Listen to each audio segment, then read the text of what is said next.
I'm extremely proud of what the organization has accomplished from 1971 to 2021. That is such an accomplishment, and it's hard to believe it's only 50 years. Congratulations, Water Department, for your success over these 50 years. I'm so proud of the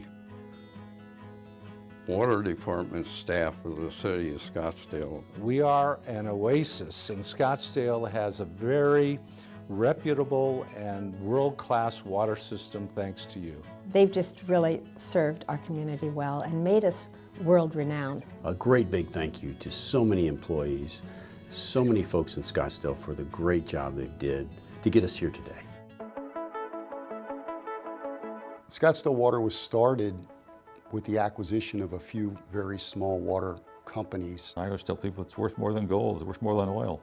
You know, in Arizona, in this desert, this is what makes us go. Virtually nothing could exist in Scottsdale without water and wastewater services.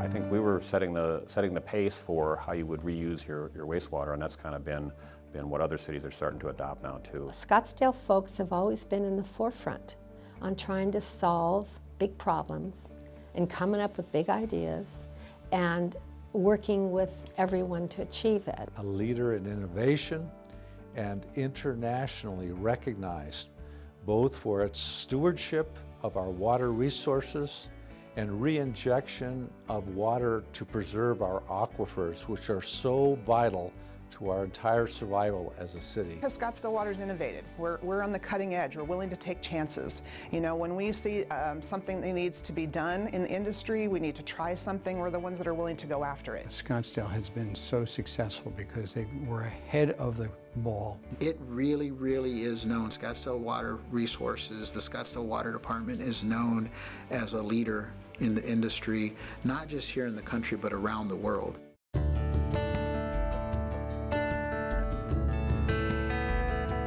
In 1990, we formed this agreement, and we called it the Reclaimed Water Distribution System, RWDS. That was probably the first or one of the very first golf course related water programs, I think, in the United States. By 1993, we had the system built.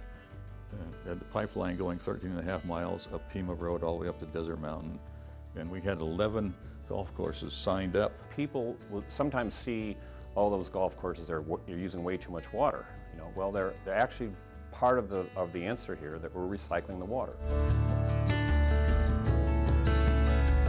You know, the Water Campus is a great place.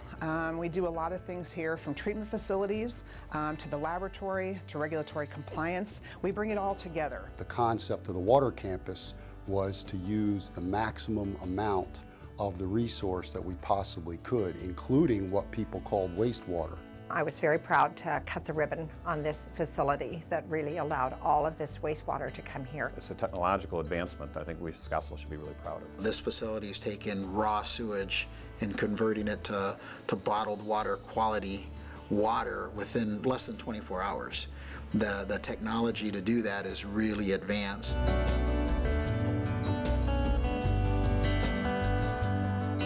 We built that beautiful treatment plant. If you look at it and you see architecturally, we were very careful about that. We built a dog park, we built public restrooms, we built a public park, we built a xeriscape garden, 5 or 6 acres of a garden, to teach folks how to be water wise. It looks like a museum or a library or something. It doesn't really look like a treatment facility, but there's a surface water treatment facility there. The partnership we had with Salt River Project in allowing the downtown canal to be utilized. We've worked collaboratively with Phoenix. The Salt River Project has been a great partner for the city for many years. The Central Arizona Project is another great partner we work with. And then AMWA. The whole purpose was to find ways that cities could work together to share ideas, to share programs, to protect our water sources and find new sources of water.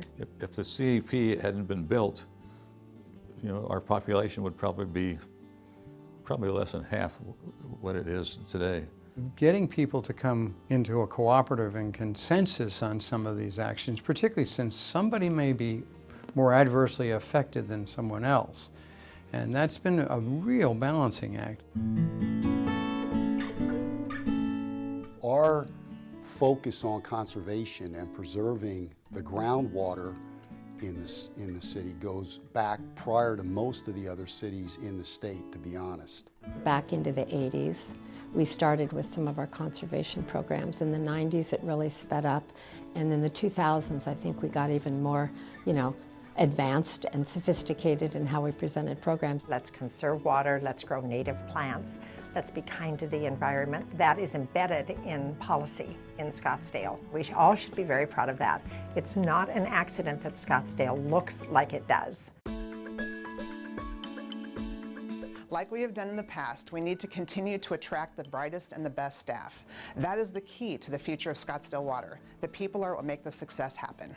I think through that building of the last 50 years, our vision is for the next 50 years to continue to use that and leverage on what folks have done in the past to make us even better for the next 50 years. I know that the current employees will do the same great job that the employees of the past have done. I look forward to the next 50 years of continued innovation and bringing into focus how good we are and how good Scottsdale Water will continue to be as a vital part of Scottsdale's future.